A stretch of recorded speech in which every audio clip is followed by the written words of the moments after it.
reboot encore, évidemment. Un reboot, hein, ça fait longtemps. Mais ce coup-ci de Zorro. On s'y attendait absolument pas. Pourquoi un reboot de Zorro et pourquoi pas, tu me diras.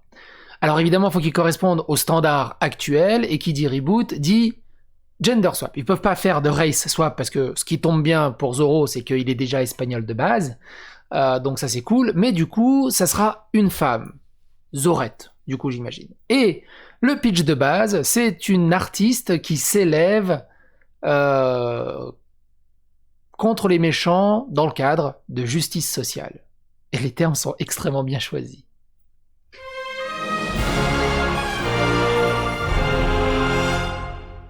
Donc Zorro revient, et c'est Sofia Vergara qui joue le rôle principal. C'est Madame. Ou encore, vous l'avez peut-être connue ici.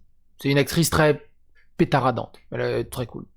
Alors, et là je me suis posé une question avant d'aller dans l'article. Zorro, c'est extrêmement vieux. Je pensais que c'était l'année 50-60, mais en fait c'est encore plus vieux que ça. Alors, pour les plus vieux et nique les droits d'auteur sur YouTube, moi j'ai connu cette série-là, et je pense que tous ceux qui ont plus de 30 ans ont connu cette série-là, et la question que je me posais, c'est qui sont parmi les plus jeunes à connaître cette série-là? Ça se trouve, ils ont déjà entendu le générique, c'est sûr, parce qu'il y a sûrement des trentenaires, quarantenaires, cinquantenaires qui font des soirées karaoké à la chanter, parce que, on se l'écoute.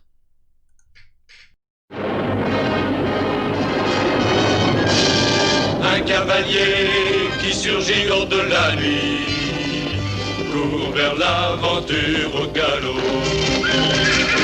Son nom, il le signe à la pointe de l'épée d'un Z qui veut dire Zorro. Zorro,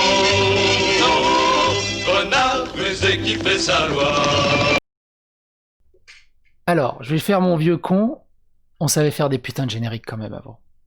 Non, vraiment, on savait faire des putains de génériques comparé à maintenant, où t'as une espèce de dumb bass, drop bass chiante. En plus, les qualités d'écriture. Zorro, ce renard qui fait sauver sa loi, enfin je sais plus c'est quoi, mais renard, parce que Zorro en espagnol ça veut dire renard. Là tu dis waouh. Bref, si vous avez connu cette série, vous avez un gros moment de nostalgie, normalement. D'ailleurs, j'ai découvert qu'il y a quasiment l'intégrale de la première saison, et je crois même de la deuxième saison sur YouTube, directement regardable. Je vous invite à regarder.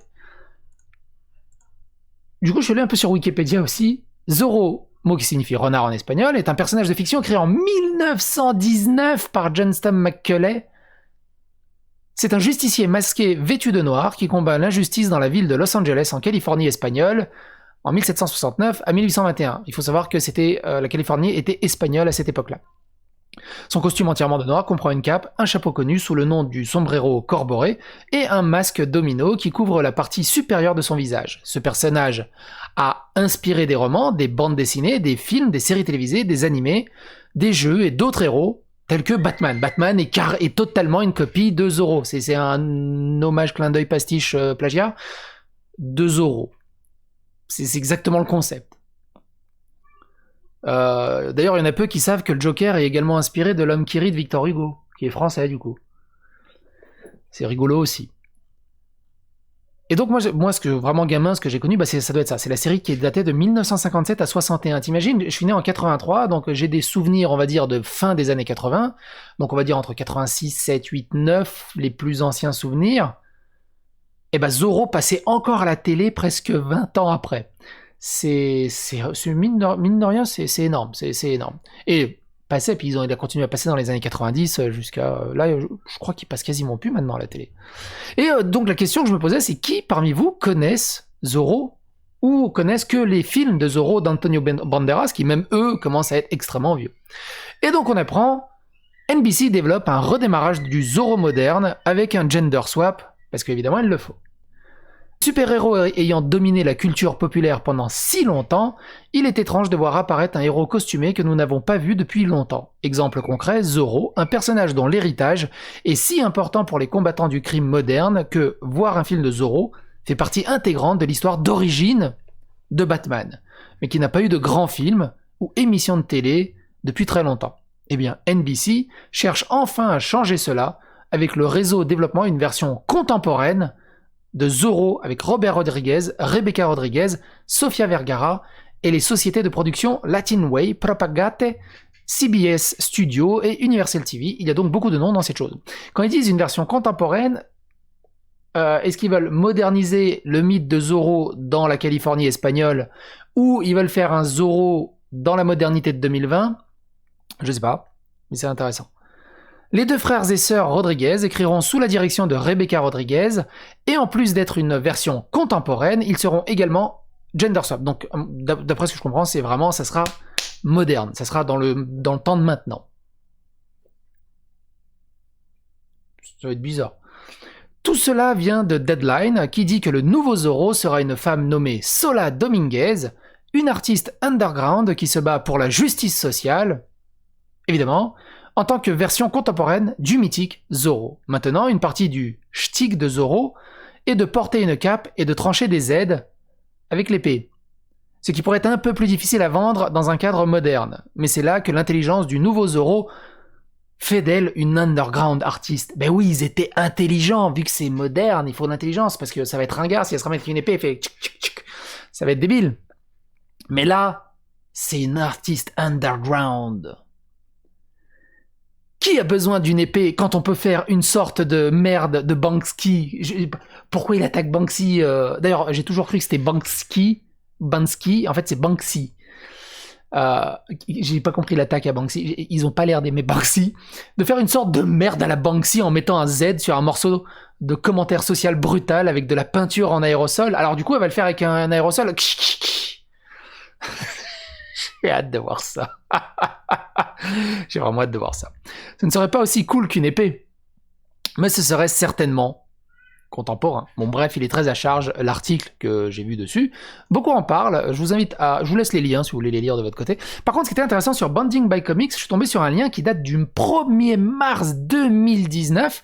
Il y avait déjà des rumeurs sur un reboot de Zorro. D'ailleurs, comme ça, moi je veux bien un reboot de Zorro comme ça. Et ce qui est assez intéressant, c'est ici. Ils reviennent un peu sur l'historique de Zorro. Alors, par contre, eux, sur le reboot de Zorro, là, ils annonçaient un Zorro qui se passerait dans un futur proche. Ça serait bizarre. Il n'y a pas eu techniquement de femme Zorro auparavant. Cependant, dans Zorro's Black Whip, une série de films de 1944 mettait en vedette Linda Stirling. Republic of Pictures a présenté The Black Whip après avoir été incapable d'utiliser le terme marketingement de Zorro. Dynamic Comics, quant à lui, avec Matt Wagner et John K. Snyder III, présenterait Lady Zorro dans Zorro Ride Again en 2012. Elle se méprendrait sur les objectifs de Zorro et les utiliserait pour se venger. Voilà, on a repris l'imagerie en gros de Zorro pour se venger en se méprenant sur le vrai combat de Zorro, Lady Zorro. Mais elle est cool, elle est cool, mine de rien. N'hésitez pas à me dire ce que vous pensez de cette news, mais surtout, qui se souvient de l'émission de Zorro. Autre chose, vous avez jamais remarqué, enfin, je parle aux plus vieux, hein, vous avez jamais remarqué qu'il y a une espèce... comment dire, c'est pas des mauvais doublages, c'était des très bons doublages pour l'époque. En fait, c'est la mauvaise peut-être compression des micros qui enregistraient les doublages, qui n'étaient pas aussi cristallins et puissants que maintenant. Et de ce fait, toutes les anciennes séries des années 80, je trouve qu'elles ont un cachet totalement impérissable pour ceux qui les ont connues, j'imagine, pour l'époque. Et aussi, forcément, j'imagine, ça fait beaucoup partie à l'affection, à l'émotionnel, à la nostalgie, voire même pousser le terme au fado. On s'écoute un petit morceau de ce doublage ? Ce qui me fait penser à une chose importante. L'homme à la barbe en éventail, est-il venu amener le canon ou est-il là pour d'autres raisons? Chut, chut, chut. Oui. Entrer et sortir chaque 5 minutes de la taverne, hein? Non, sergent. Eh ben alors! Et tu sais pourquoi? Parce que d'ici, je peux pas voir l'entrée de la taverne. Ouais.